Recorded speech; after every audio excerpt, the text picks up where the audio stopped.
अब इंडिया जो है जिसे वो कहते हैं ना कि उसने ये फैसला कर लिया कि हमने पाकिस्तान से बात नहीं करनी। डॉक्टर जयशंकर जो हैं, जिन्होंने कल एक डिस्कशन में ये कहा कि सार्क जो है ना इज डेड। इस हफ्ते हमारा पड़ोसी मुल्क भारत जो है उनके भी थर्ड क्वार्टर के नंबर्स आए और वो फास्टेस्ट पेस एक्सपेक्टेशन से ज्यादा है।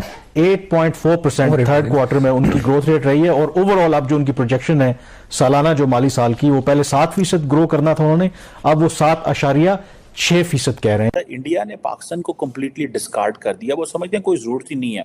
The moment we start dialogue with Pakistan, the moment Pakistan will get mainstream. So never let Pakistan get mainstream. 2018 के इलेक्शंस में भी धांधली हुई, 2024 के इलेक्शंस में भी धांधली हुई।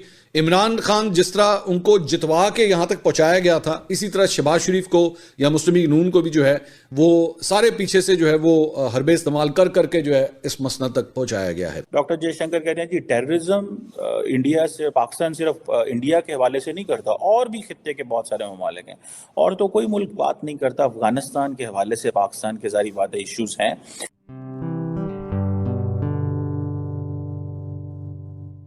नमस्ते दोस्तों, जय हिंद। निक न्यूज़ बर्नर की रिएक्शन वीडियो में आप सभी का स्वागत है। दोस्तों, आप सभी को पता है पाकिस्तान में इलेक्शन हुए थे, लेकिन पीएम का चुनाव नहीं हो पा रहा था।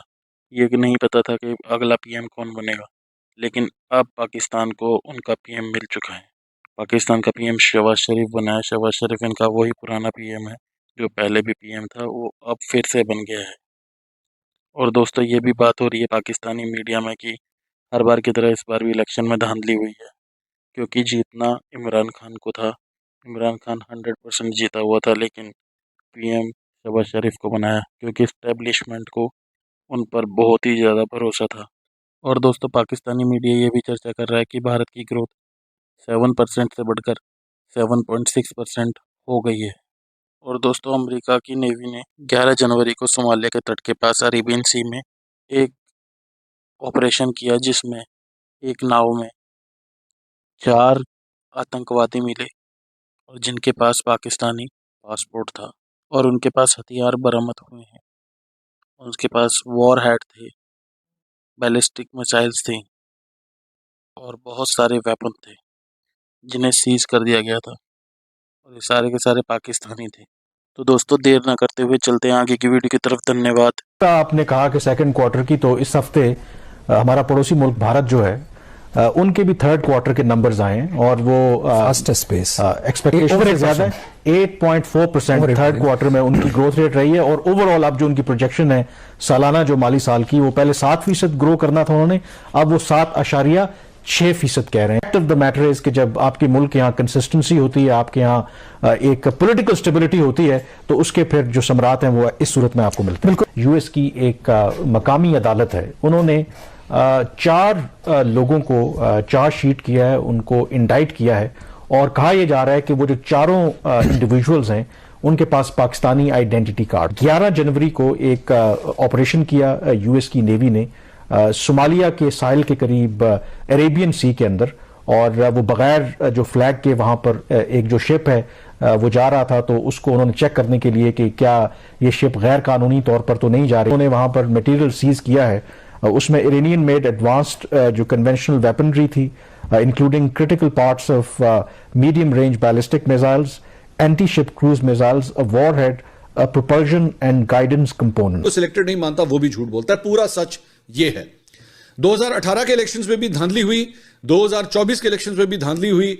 इमरान खान जिस तरह उनको जितवा के यहां तक पहुंचाया गया था, इसी तरह शहबाज शरीफ को या मुस्लिम लीग नून को भी जो है वो सारे पीछे से जो है वो हरबे इस्तेमाल कर करके जो है इस मसनद तक पहुंचाया गया है। हाँ, ये फैक्ट है कि आपकी पूरी लॉट जो इस वक्त कौमी असेंबली के अंदर बैठी हुई है, उसमें से एस्टैब्लिशमेंट के सबसे फेवरेट प्लेयर जो हैं वो शहबाज शरीफ हैं। उनसे ज़्यादा पसंद जो है उन्हें किसी और को नहीं किया जाता, और उनकी जो एबिलिटीज़ हैं उसके ऊपर एस्टैब्लिशमेंट को बहुत यकीन है कि जनाब इनसे बेहतर हमें कोई खिलाड़ी नहीं मिल सकता। डॉक्टर जयशंकर जो हैं, जिन्होंने कल एक डिस्कशन में ये कहा कि सार्क जो है ना इज डेड। और वो एक डॉक्टर जयशंकर पहले भी बात करते हैं जी कि terrorism by night and trade by day, ये इंडिया पाकिस्तान पे कॉन्टिन्यूसली एक ही बात किए जा रहा है।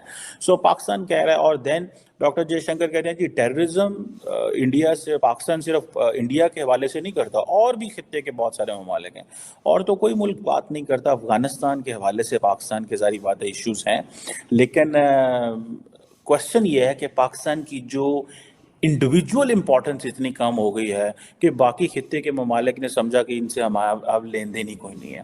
सो डॉक्टर जयशंकर जो बात करते हैं कि सार्क की जब रिवाइवल की बात करते हैं, तो असल में हम ये बात करते हैं कि क्या हम इस मुल्क के साथ ताल्लुकात चाहते हैं कि नहीं चाहते। सो इंडिया ने, मैंने आपको बहुत देर पहले से कहना शुरू कर दिया था, इंडिया ने पाकिस्तान को कंप्लीटली डिस्कार्ड कर दिया। वो समझते हैं कोई जरूरत ही नहीं है। The moment we start dialogue with Pakistan, the moment Pakistan will get mainstream. So never let Pakistan get mainstream. Pakistan को मेन स्ट्रीम नहीं होने देना। This is what is the plan of doctor Jaishankar and India. And so far they have been very successful in that way. अब India जो है, जिसे वो कहते हैं ना कि उसने ये फैसला कर लिया कि हमने पाकिस्तान से बात नहीं करनी। और आज मैं आपको लेटेस्ट डेवलपमेंट बताऊं, पाकिस्तान की नई हुकूमत जो है वो बन गई है। सो इंडिया समझते हैं हम तो पाकिस्तान को वैसे रौंद के चले जाएंगे, जरूरत ही कोई नहीं। सो इंडिया ने क्या किया है, जो इंडिया ने काम किया है वो ये है कि जो, जिसे वो कहते हैं ना, उसने फर्दर कोऑपरेशन शुरू कर दी। उसने सार्क को तो डेड कर दिया, लेकिन इंडिया इज इन आसियान के अंदर है। इंडिया जो है वो बिम्स्टेक के अंदर है। इंडिया ने 25,000 किस्म के और जो जिसे कहते हैं ना प्लेटफॉर्म्स खोल लिए हैं, और इंडिया उन सब प्लेटफॉर्म्स को के साथ बड़े तरीके से और बड़ी तेजी से इंगेज कर रहा है। अब क्वेश्चन ये है कि अगर पाकिस्तान भी बात नहीं करना चाहता, इंडिया भी नहीं बात करना चाहता, और खित्ते के बाकी ममालिक जो हैं वो तो अर्जी नहीं रखते इस हवाले से बात करने के लिए, इंडिया ने parallel institutional and regional model create कर लिया हुआ है। That is why they believe कि बस पाकिस्तान को फारा कर दें, कोई ज़रूरत नहीं है पाकिस्तान के साथ काम करने की। क्वेश्चन ये है कि ये आप देखें कि बांग्लादेश इंडिया के साथ ज़्यादा कनेक्टेड है, ठीक है जी। जो आप ये समझे कि बांग्लादेश इंडिया ट्रेड जो है वो 90% ऑफ ढाका की टोटल ट्रेड है। और आप बाकी देखें, भूटान, अफगानिस्तान, नेपाल, मालदीव्स एंड श्रीलंका, ठीक है जी, ये सारी की सारी को तकरीबन 2% ट्रेड है इंडिया की ये इन ममालिक के साथ। आप देखें कि फॉर एग्जांपल इंडिया की जो ट्रेड है ब्राज़ील के साथ, बाकी ममालिक के साथ, वो कहीं ज़्यादा as compare to trade in the region. So SAARC को कम्प्लीटली डिसफंक्शनल करार दे दिया। और क्वेश्चन यही है टेररिज्म। आप अगर इंडिया के साथ कारोबार खोलें, पाकिस्तान का बिजनेसमैन उतना ही डरपोक है जितना वो चाइना के साथ कारोबार करने के लिए डरपोक है। पाकिस्तानी इंडियन बिजनेसमैन जो है वो उसको मजा आता है कारोबार करने का। वो साउथ ईस्ट एशिया में भी जाना चाहता है, अफ्रीका में भी, लैटिन अमेरिका में भी, यूरोप में भी, हर जगह वो पहुंचा हुआ है। हमारा बिजनेसमैन जो है उसको, as you know, we're great believers in Lord Ram, and Lord Ram की कृपा है कि हमारे परिवार में सब ठीक है और सब खुशी और सब मंगल इंडिया के साथ। जय श्री राम, जय Shri Ram, and I pray for all of you, your whole family, to always be happy. जिसे कहते हैं ना कि उसका global weight very good measure, जय श्री राम, कि वो समझता है कि हमें पाकिस्तान नहीं चाहिए। we don't want to engage with Pakistan.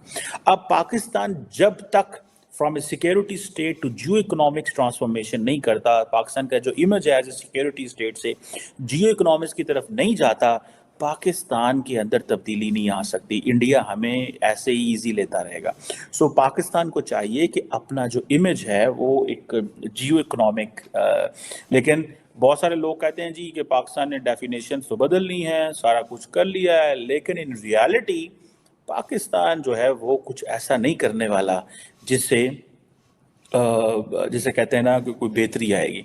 सो ये चीज़ हमें जाननी है कि अगर सार्क डेड है, ठीक है, एंड पाकिस्तान कहता है इंडिया की वजह से डेड है, इंडिया कहता है जी के पाकिस्तान की वजह से डेड है, और इन चीज़ों को हम एक दूसरे को ब्लेम गेम लगे हुए हैं, जिसे वो कहते हैं ना, ये जितने भी सब रीजनल इनिशिएटिव्स हैं वो जैसे ना उधर चल पड़े हैं। हमारे पास कोई नई ऑप्शन नहीं है। इंडिया ने नॉर्थ साउथ ट्रांसपोर्ट कॉरिडोर खोल लिया है, वो Iran, Azerbaijan, India, Russia, central Asia के साथ कनेक्ट कर लिए। हमने अपने आप को इतना इररेलेवेंट रखा है जितनी सोच नहीं। हमारे उस वक्त के जो थिंकर्स हैं, जो जिन बाबे जो हमारे फैसले करते हैं, उनको ये चाहिए था कि पाकिस्तान के रास्ते से इंडिया को कनेक्ट हो। दोस्तों अगर आपको हमारी वीडियो पसंद आई है तो प्लीज़ लाइक ज़रूर करें और साथ में शेयर करना ना भूलें। और साथ ही दोस्तों ऐसी ही लेटेस्ट वीडियो देखने के लिए हमारे चैनल को सब्सक्राइब करें, साथ ही बेल का आइकन जरूर दबाएं ताकि सबसे पहले आपको हमारी वीडियो की नोटिफिकेशन मिल सके। धन्यवाद।